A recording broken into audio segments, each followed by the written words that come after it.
A seguir, IIGD Irajá.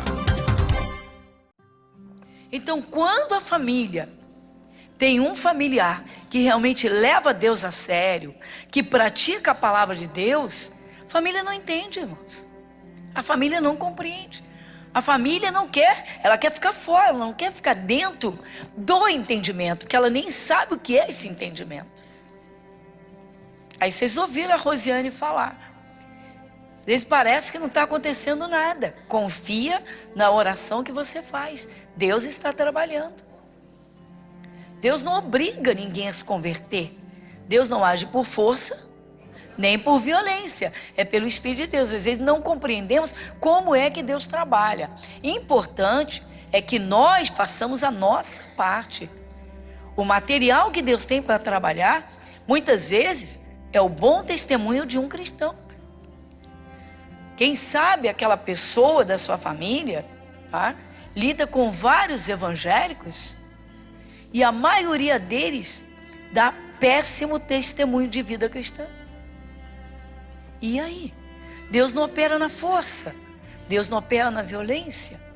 Então eles ficam de fora e querem falar, e têm argumentos, e querem ser ouvidos, e se acham certos. Como lidar com isso? Bom, Jesus não vai sair dali de dentro para ir lá fora falar com eles, porque eles estão com os pensamentos e conceitos de fora e não de dentro.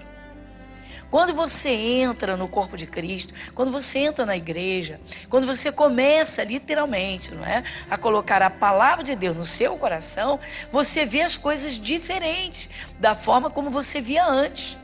Você vê agora quem está dentro no evangelho, quem está salvo e quem está de fora. Você tem compaixão de quem está de fora. E quem está de fora tem peninha de você. Tadinho, não vai aqui, não vai ali, não faz isso, não faz isso. É assim ou não é? Assim ou não? Ninguém vai chegar, o pecador não vai chegar para você para dizer, você não peca, né? Você não se suja. Ele não vai dizer, ele vai dizer, você não bebe, você não faz isso, você não faz aquilo, você não vai à festa tal, você não vai para o carnaval, você não vai. É assim ou não é? Então quem está de fora tem muitos argumentos, irmãos, mas são os argumentos do mundo, são os argumentos naturais, são os argumentos da cegueira espiritual. E como é que o cristão reage? Com paixão.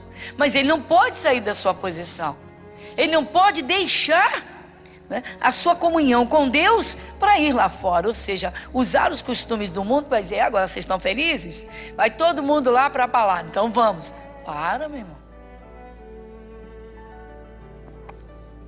Satanás é bandido, pessoal. O que eu vou falar para vocês não é nada agradável. Há muitos anos atrás eu soube de uma jovem mulher, cujo marido é um empresário numa condição financeira muito boa, e ele levava uma vida social intensa, muito forte mesmo, e ela sempre acompanhou o marido. Então, muitas festas e muitos lugares frequentados e tal. E quando ela encontrou Jesus, ela disse, marido, agora, para tal lugar eu não vou, para balada eu não vou, para aquele lugar assim, que a gente ia com os amigos, eu não vou. E ele virou do avesso. Queria acabar com o casamento, começou a deixá-la, foi coisa séria. Esse caso não é do meu ministério, me chegou através de alguém da família. Bom, só que aí, o que ela fez? Ela começou a ceder. Se ela pega firme com Jesus, claro, não no pecado. Sabe qual é a celebração? É uma confraternização da empresa, então eu estou lá. Qual é a celebração? Dependendo, mas era balada, era casa noturna, casais, coisa podre. E ela disse não. Carnaval, ela disse não. Só que o medo entrou no coração dela, ela teve medo de perder o marido e começou a afrouxar. Já começou. E aí ele marcou a festa de aniversário dele num lugar que não era nada agradável para uma pessoa de vida santa. E ele disse: se você não for, o casamento acaba. E ela foi. Ou seja, ela estava dentro, vamos entender, ouvindo a Jesus. O que é estar dentro ouvindo a Jesus? Quem está dentro está na palavra, exatamente. Se você está na palavra, você está na presença de Deus. Se você sai da palavra, você sai da presença de Deus. E foi o que aconteceu com ela. Ela disse para as pessoas da igreja dela, e ela disse: não, eu vou porque se eu não for, meu casamento acaba. Mas Deus sabe o meu coração. Meu coração não está lá. Só que é um lugar de sujeira. De sujeira de rico, para completar. E voltaram para casa de madrugada, amanhecendo o dia. E ele, feliz da vida, senta para conversar com ela. Vai falar lá de bobeira de amigos. E ela levanta e diz que ia pegar um copo d'água. E caiu. E quando ele olhou, se apavorou, porque ela estava morta. Ela infartou fulminantemente. Pessoas da família me contaram esse caso. E aí? Ela vai dizer assim: Deus a matou? Claro que não. Ela deixou Jesus de lado e seguiu o marido. Jesus poderia ter aqui parado tudo e disse: olha, minha mãe está ali fora, eu tenho que falar com ela. O meu pai, o José, está ali fora. Não, Jesus é o Senhor. Ele é o Senhor. Feliz quem está com Ele, porque quem está com Ele está salvo. E quem está com Ele, se está salvo e segue os seus ensinamentos, verá a sua família salva. E aí o que acontece? Olha o versículo seguinte, versículo 48. Vamos lá. Porém ele respondendo disse ao que lhe falara: quem é minha mãe? E quem são meus irmãos? Olha, quem é minha mãe? Jesus está falando, irmãos, como filho de Deus, como o próprio Deus. Quem é minha mãe? Maria cumpriu sua missão. Concebeu pelo Espírito Santo. Deus a quis, a escolheu para dar à luz ao seu filho. Mas Maria não teve contato com José para conceber Jesus. Jesus, o Filho de Deus, veio ao ventre dela pelo Espírito de Deus. Então, na verdade, Maria como que prestou um serviço a Deus. Estou usando um termo não tão adequado, mas a realidade. Deus escolheu a Maria, uma jovem maravilhosa, excelente moça, virgem, santa, pura, noiva, prestes a se casar, levaria uma vida normal. E então Jesus nasce. E Maria maravilhosamente educa aquele menino, cuida do menino para Deus. Mas o menino cresceu, se batizou, o Espírito de Deus veio sobre ele, e agora o Filho de Deus está trabalhando aqui na terra numa missão, numa única missão, missão ímpar, que só ele recebeu e passou para os discípulos, porque a princípio ninguém tinha, só ele, o Filho de Deus. Então agora Maria e os irmãos querem falar como se ele fosse uma pessoa natural, que a mãe vai lá, é meu filho, vem cá. E Jesus disse: não. Quem é minha mãe? Quem é meus irmãos? Quando uma pessoa se converte de verdade, irmãos, ela tem de ver até onde ela vai ceder para a família sem se afastar de Jesus, sem se afastar de Deus. Você imagina, o irmão Anderson não é o caso, ele não criticava, ele não a proibia de ir à igreja, pelo contrário, ele a deixava na igreja, ia buscá-la na porta da igreja. Mas tem gente que diz: não, se ficar em igreja, se é Jesus ou eu. Já ouvi isso várias vezes. Aqui mesmo. Uma senhora disse para mim: meu marido falou que se eu continuar dentro da igreja, ele vai sair de casa. Eu falei: a senhora com Deus, não vou me meter nisso. Não me meto nisso, a escolha é dela. Depois que você aceita Jesus, você pode olhar para trás? Então, se quer a família salva, alguém tem de estar firme na rocha. Firme, sem olhar para trás. Olhando para o alto, para Jesus, a palavra, olhando para frente. Crê no Senhor Jesus Cristo e serás salvo, tu e a tua casa. O diabo não quer a tua família salva, mas ele também não quer você salvo. Ele quer pegar você de volta. Ele quer pegar o cristão de volta. Ele quer que o cristão esfrie na fé. Ele quer só, a princípio, que o cristão já esfrie. Para quê? Para ele conseguir um espaço para voltar. Só quer um espaçozinho, vai. Vai, enquanto você estiver aí nesse meio, você está em fogo, você está com fogo consumidor, você está debaixo de uma unção. O diabo não é burro, ele quer matar, mas ele não pode. Ele quer pôr uma doença, mas ele não pode. Jesus está ali. A pessoa está ali grudadinha com Jesus, ela está dentro. A família de Jesus estava fora. Estava tão fora que quando Jesus realizou o primeiro casamento, o vinho acabou, e o vinho simboliza alegria, mas o vinho da festa acabou, a bebida acabou. Chegaram para a mãe de Jesus e disseram, ó, o vinho acabou. Ou seja, ele não faz milagre? Fala aí com o teu filho, vamos dar um jeito aí. E aí a Maria vai. Filho, ó, eles não têm vinho. Tipo, faz alguma coisa.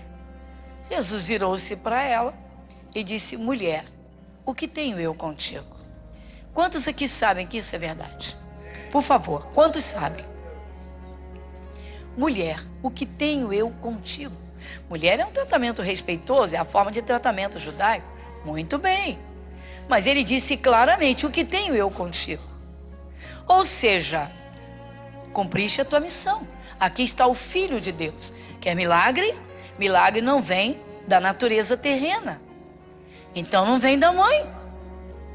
Vem de Deus, não vem do José nem da Maria. Mulher, que tenho eu contigo? Que tenho eu contigo? E aí Jesus dá a palavra aos empregados da casa, quando ele ordena que levem aquelas talhas, aqueles jarros com água, que encham de água, e a água é transformada em vinho, ou seja, o milagre aconteceu. Por quê? Porque Jesus Cristo, o Filho de Deus, opera o milagre, mas não a Maria. Mulher, que tenho eu contigo? Então aqui Jesus disse, quem é minha mãe? Quem são meus irmãos? Tem esposa que põe o marido acima de Jesus, pessoal. Mas pastora, eu nunca entro no mérito e nem na questão. Eu sempre digo, olha, é uma questão de escolha, é a sua escolha. Eu fiz a minha. Eu fiz a minha. Se hoje eu tenho meu marido do meu lado, eu sei o que eu passei quando eu me converti. Eu sei o que eu passei. Porque quando eu me converti, ele também não estava com Jesus. E a palavra diz, e conhecereis a verdade, e a verdade vos libertará. Uma coisa é a pessoa entrar numa igreja e aderiu ao evangelho, se tornou religiosa. Outra coisa é a pessoa nascer de novo e ter certeza da sua salvação eterna. A pessoa que nasce de novo e tem certeza da sua salvação eterna, ela não troca a sua salvação por nada neste mundo e nem por ninguém. Jesus é o Filho de Deus. Então diz, quem é minha mãe? Quem são meus irmãos? Ou seja, quem é que vai salvar este povo? Quem vai levar um povo para o céu? Acha que papai vai poder fazer isso? Não vai não, meu querido. Mamãe vai poder fazer isso? Não vai não, minha querida. O seu irmão bonzinho que te ajuda vai poder fazer? Também não vai, meu irmão. Quem vai? Porque eu tenho um amigo muito rico, ele também não pode pôr no céu, nem ele entra.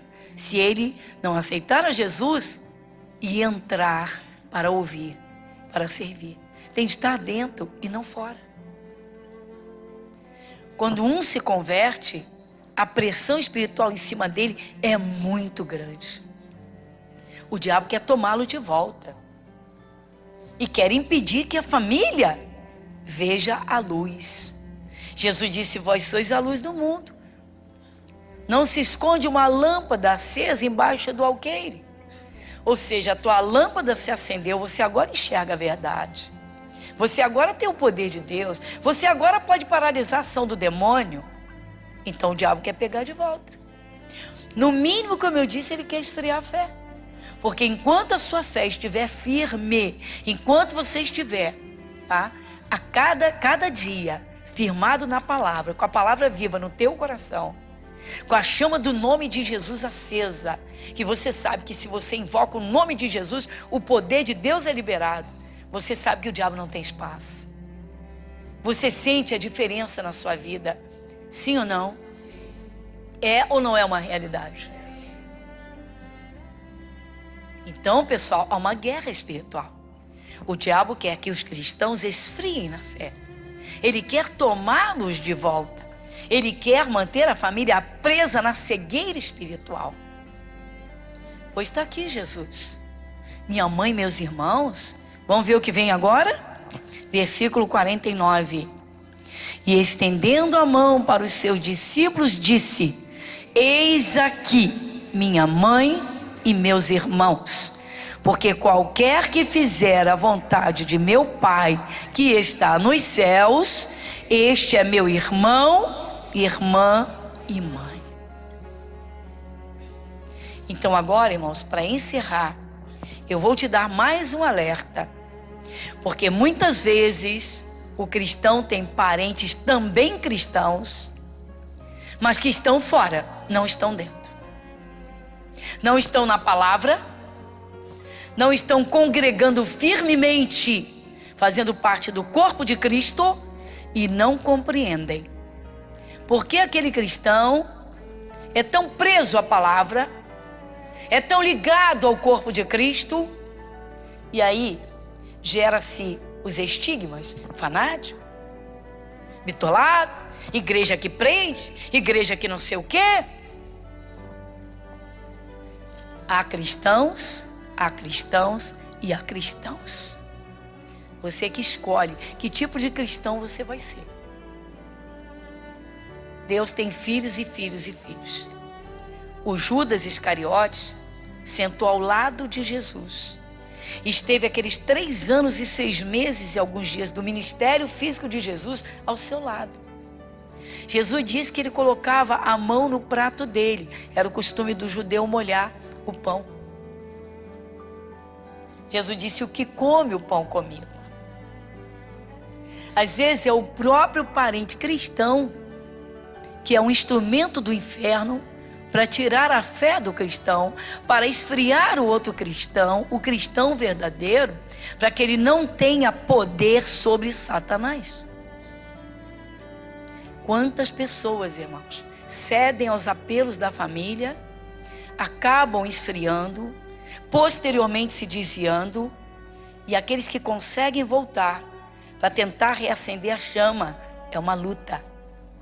Levantar uma pessoa caída, que cai numa enfermidade grave, que cai numa cilada, que cai nas prisões de dívidas, que cai em fracasso. Levantar espiritualmente essa pessoa, a princípio espiritualmente, não é uma brincadeira. Porque ela foi uma lâmpada acesa, cheia do Espírito Santo, e ela esfriou e fez uma troca, ainda que inconsciente, mas preferiu atender aos apelos da família. Pessoal, quem está firme na fé, tem de olhar para Jesus e para frente. Não tem volta, meu irmão. Agora é ganhar a família. A luta é grande, mas esse trabalho, veja bem, fazer com que a família se converta, abra os olhos espirituais e se entregue a Jesus, isso é convencimento do Espírito Santo. Essa parte não é sua, não é minha, essa parte é de Deus. Faça a sua parte e não duvide, Deus está fazendo a dele. Igreja Internacional da Graça de Deus, Avenida Monsenhor Félix, 1120, Irajá.